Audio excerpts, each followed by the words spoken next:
Hey guys, if you're new here, my name is Faith. Thank you for joining me today. I'm going to be cleaning two houses in this video. The first one is my grandmother's house, and the next one is my mom's house that me and my daughter are staying at. So primarily in the first house, I am dusting, removing all the dust, vacuuming the dust, wiping the dust. I'm also going to do a deep cleaning project where I'm scrubbing grime. Like years and years of grime is gonna come off. It's right up here where she keeps her dishes. She has this beautiful wooden dish rack. So I end up removing all the dishes off of here and scrubbing it to get grime off of it. Here I'm just cleaning the light. And then at my mom's house, I'm just gonna be doing my regular picking up routine that I do. So, without further ado, let's get into it. Thanks for being here. Thanks for joining me. I hope you find it really motivational. And yeah, let's listen to some upbeat music and clean together. It's going to be so fun.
Okay, so I really wasn't supposed to be doing this deep cleaning project. I was just supposed to be dusting and then shaking out carpets, like beating the carpets outside and then vacuuming and stuff.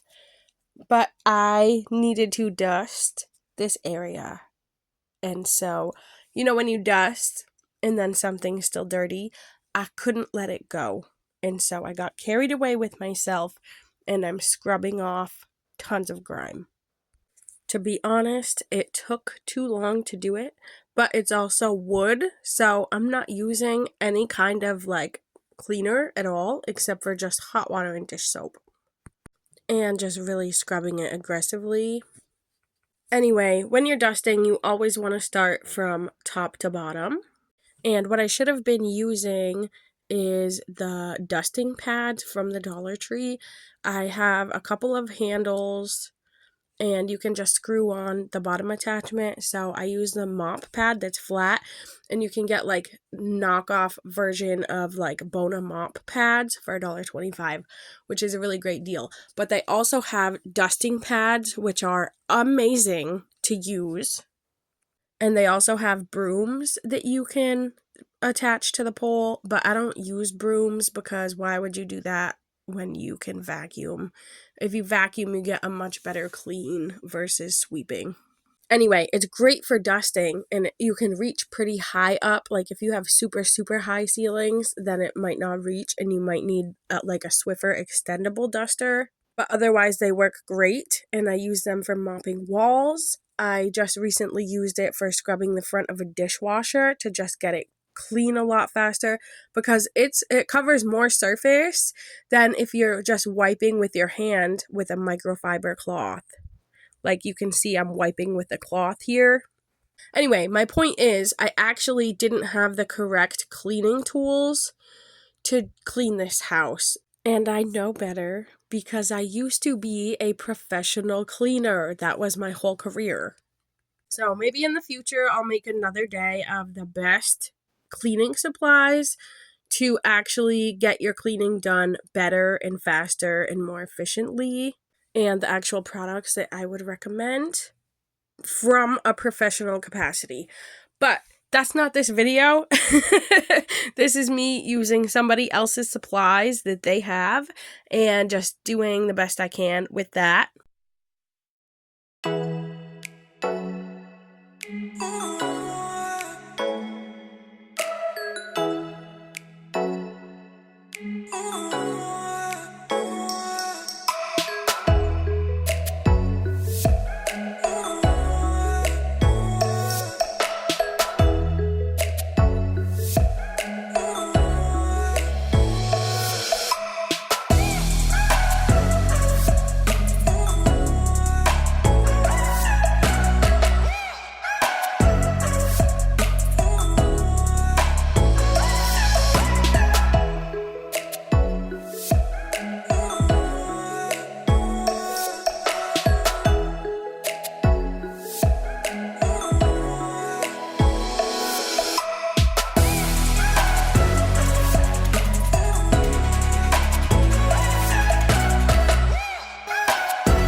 Okay, so as I'm cleaning this lampshade, I am using a damp cloth instead of a dry duster. If you have dusty fabrics, you want to use a damp microfiber cloth because the dust just wants to stick to it. And so it comes off of whatever you're wiping and sticks onto your cleaning rag. I am not using a microfiber cloth here. I'm using a different material, and it does not work as well. I also don't usually clean fabric lampshades, although I guess some people have them. But it works really well. The damp microfiber cloth works really, really well if you have a couch and pets that shed. So, as a housekeeper in a professional capacity, when I go in and clean someone's house, you want to vacuum the couch. If the person has a fabric couch and pets, before you vacuum it, because a vacuum is not going to get all that hair off, you want to wipe down everything with a damp microfiber cloth. And maybe 2 or 3 microfiber cloths. It depends how hairy the furniture is. Anyway, if you have pets, you should let me know how you go about cleaning your furniture.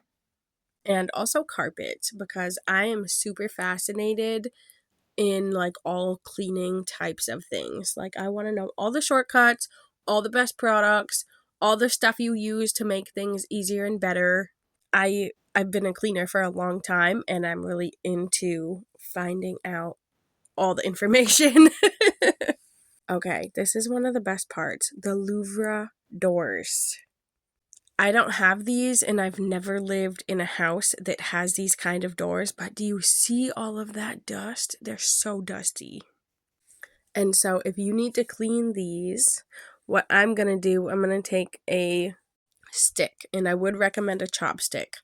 And I'm just going to wrap my cloth around it and just every single slot. I'm going to wipe it back and forth until the dust is gone. And I'm going to add a little extra pressure into the corners to really get the dust. And when I go to vacuum, you will see how much dust actually fell on the floor from doing this. It was a lot. I got so much dust off of these doors. Well, pretty much all of it. But just the sheer amount of what fell on the floor was a little bit astonishing. And again, I'm using a damp cloth but I would recommend trying this first, a few swipes with a dry microfiber cloth and seeing how the dust comes off. If it comes off fine, there's no need to get it wet, unless you want to oil your wooden doors or something. Oh, and while we're on the topic of dust, there is some products that you can get and you can put on your cleaning cloth and you can wipe it over a leather couch or wipe it over, I don't know, walls or a laundry basket, and it is supposed to keep the dust from accumulating on whatever surface you use it on. I haven't tried any of those products out. I've just heard about it. It sounds like a cool idea, but it also, might have its downfalls. Like it could not work or it could damage your something or other. Anyway, I'm going to vacuum up this section and then I'm going to move into the living room, which is the very last area that I'm going to be cleaning in this house.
Okay, so right here when I got over here, I was trying to vacuum up the dust. So you could see I vacuumed the top of the curtain rod because it was dusty. I got some cobwebs out of the corner. And I vacuumed off the base of the lamp. So there's a metal lamp next to me, and it's really dusty on the bottom. It has beautiful graved images in it. So every nook and cranny is really crammed in with dust. If you have an excellent, wonderful vacuum, it will suck up a lot of that stuff, and that will save your dusting cloths a little bit more. So I really didn't want this whole video to be about dust. That's a little crazy. But that's also really why I'm cleaning this house, is primarily to get most of the dust off. And dusting really comes down to wet dusting and dry dusting. But then also, you can vacuum some stuff up too. So let's just talk about the right time to use a vacuum when it comes to dusting. In most of my family's houses, I will vacuum up all of the cobwebs. I have two personal reasons for that. One, my aunt is afraid of spiders, so if I'm cleaning my grandmother's house and she's going to stay there, I will make sure to vacuum up every single spider, every single cobweb, every single anything that would freak her out, because she will really freak out about spiders. Secondly, when I was younger, I would go down into my mom's basement, which the rafters were covered in cobwebs. and I would vacuum up all the spider webs. For fun, I made it into a really fun little game. I assigned points to the small, medium, large spiders. So it was 5 points, 10 points, and 15 points. And I would just get as many points as I can. And the way to win the game is everything would be vacuumed and there wouldn't be any more spider webs. The other factor about choosing a vacuum as far as dust is concerned, you don't necessarily need to have a vacuum that's made for it, but you want a powerful vacuum and you want the correct brush attachments to do it. So if I was in a professional capacity working at anybody's house who wasn't related to me, I would not be vacuuming up dust at all. I would use a big Swiffer duster, and I would use the regular dusters that I get from the dollar store. They go onto the mop pad. Or if I invested into a backpack vacuum, they have a large, flat vacuum attachment that you can vacuum walls to get the dust off, just like you can vacuum the floors, but it's long enough that you can do it pretty quickly, and it covers a large surface area, so you're not going to be spending all day doing it. But in regular commercial cleans, you're not vacuuming walls, and in residential houses, you're also not vacuuming walls. So maybe like a quarterly deep clean in a commercial building, but again, like, why wouldn't you just use a duster? Okay, I hope you really enjoyed this 16-minute conversation about dusting. The last tip I have is get some plants or get an air filter or get both, because if you are filtering your air, you're going to have less dust. So that's a great thing just for air quality and breathing.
Alright, so I've been cleaning my mom's house in this video so far. Obviously, you can see I am scrubbing a pan with this nice little scraper that she has. I should probably start using parchment paper or something because, I keep doing the same thing to this pan. And I'm always cooking the same meal on here. It's just tofu with some veggies, olive oil, and seasoning. So I always try to just coat the pan the best I can with oil. But then sometimes it just don't work out that way, and I should really just get parchment paper. Anyway, I scrubbed it, and it's coming clean. After these dishes, I'm going to do everything else that you would do. I'm going to clean the microwave. I'm going to go upstairs and tidy my room. I got laundry that needs to get tackled. Oh, but them dishes, though, they always just take the longest when you're hand washing dishes. If you have a dishwasher, just thank God for it because you are blessed.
Okay, so as I'm about to finish cleaning up this sink and get done with this kitchen, I just wanted to acknowledge that I definitely did not post anything last Friday or even this Friday because I'm editing this voiceover and today's Saturday. So I missed 2 weeks in a row, which is unusual. I have been going nonstop for about 8 months, and I just didn't feel like trying to get it done on Friday or yesterday either. The other part of that was that I asked my grandmother's permission if it was okay for me to put me cleaning her house onto my YouTube channel, and she said yes. So I didn't have that done before Friday, and my video wasn't going to be long enough if I didn't ask her permission and put it in. It would have only been a 14-minute video. Oh, that's another factor that played into not posting.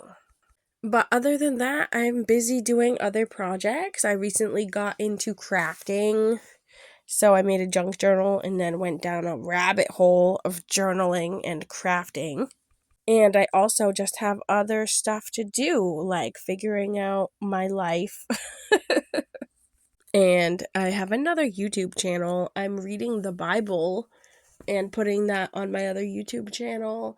And I also am seeking the Lord. Seek ye first the kingdom of God and his righteousness, and all these things shall be added unto you. Hallelujah, hallelujah. So yeah, I just gotta seek God first with all my heart and mind and soul and strength that is within me. And obeying him is really going to work out any problem that I could ever have. So that is a struggle in itself. And I got some testimonies and stuff on my other channel. But yeah, I mean, that's what I've been really busy doing. And cleaning too. I'm sure you already know that when you film yourself cleaning, it takes longer to clean. And since I stopped filming myself doing it for like 2 weeks, I have been cleaning a tremendously more amount. But this footage is from like over 2 weeks ago. And so I basically took like 10 days off of not filming. And then I was like, I didn't finish my video footage yet, but let me get back into it. So anyway, I'm in my room right now, but I'm moving into the bathroom, and there's a cube shelf in there that has my sister's stuff on it. I'm going to be taking everything off, wiping it down, reorganizing it a little bit. The humidifier that you see is probably going to be coming out soon because we're getting into the cold season. And so that is the time where you want to hook up your humidifier so you don't get nosebleeds because of all the dry air. So yeah, I'm going to straighten out this shelf and clean up the bathroom real quick.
So some other stuff I wanted to tell you about this footage is I filmed it on a new phone, and I suspect that it might have a higher video quality because these two clips of like 30 minutes together, somehow it just took up like almost all the memory on my phone. Having better video quality can take up more memory. So maybe that's it. But my old phone that I used to film on is smashed. And so I don't want chunks of glass coming out of it. And I just want a phone that's not broken. So I got a new phone, but then I filmed on it. And so that's another reason why it took longer to edit this video, because I started with my grandma's house and that was only 14 minutes. And then I had to switch to using this phone, which I just didn't want to do because I don't have a phone case for it yet. I don't want it to fall out of anything and then smash, and then I'll have two broken phones. That's not the point. On top of that, I still don't have a tripod. I've tried out a video making kit that had like a green screen and a tripod. I returned that. Then I got another tripod that was actually too short, but I was like, let me just try it because I need something for my phone so that I can film. And so I got one from Hobby Lobby that was like $5 or something. I don't know, maybe it was $5 below. And I unboxed it, and one of the legs was broken, so it won't stand up, so I have to return that. But I already know that the one I should get was recommended by Katie Steckley, so I have to like put money into my bank. So I have to actually drive to a physical bank and put money into my bank, and then I have to go onto Amazon and find her YouTube channel, find her link, and then purchase it that way because I want her to get the commission from it, because it really is the best one. And I tried these other tripods and I knew that I should just go to the bank and put money in the bank and buy the one that she recommended because it is the best for the money. And instead, I didn't do it. And so that's why I still don't have a tripod yet. So that's what's going on, and all I can do is hope that I can just be more consistent doing this with what I got. So with all that said, thank you so much for watching. Thank you for being here. I hope that we see each other next time. God bless you. Bye.